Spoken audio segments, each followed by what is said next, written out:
Anita? Anita? Der er du jo. Hvor er hvalpene? De må da være kommet nu. Hvor mageløst. Hvor mageløst. Perfekt.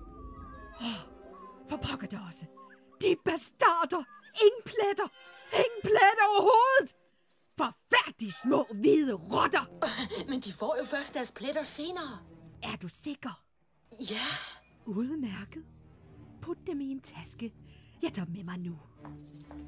De er lige født. Jeg er da lige glad. Men Cruella og hvalpene er nødt til at blive hos deres mor, til de er lidt ældre. Det er alt for tidligt. Godt, men de små kræ er reserveret til mig. Hvor meget vil I have?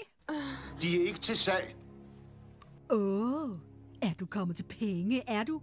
Har du designet et tåbeligt spil, der vil føre latterglade børn til nye højder af videolykke? Rent faktisk har jeg... Nej, det Robert gerne vil sige, er, at vi endnu ikke ved, om hvalpene er til salg, Cruella. Anita, det er jo latterligt. I kan umuligt have råd til at beholde dem.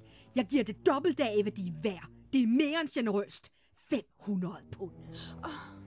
7.500 pund. Hver 2 pund per plet. Cruella, hvad skulle du dog med 15 hvalpe? Jamen, det er irrelevant, og hun kan ikke få nogen, for de er ikke til salg. Jeg er ved at være træt af dig, Roland. Robert! Og hvad så? Tag den.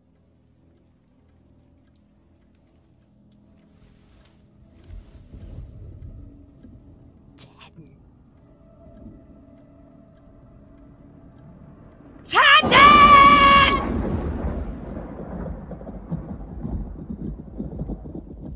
Cruella, de hvalpe er ikke til salg.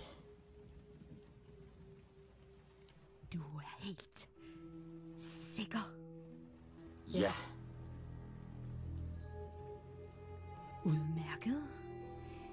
I beholder de små bæster. I kan gøre, hvad I vil med dem.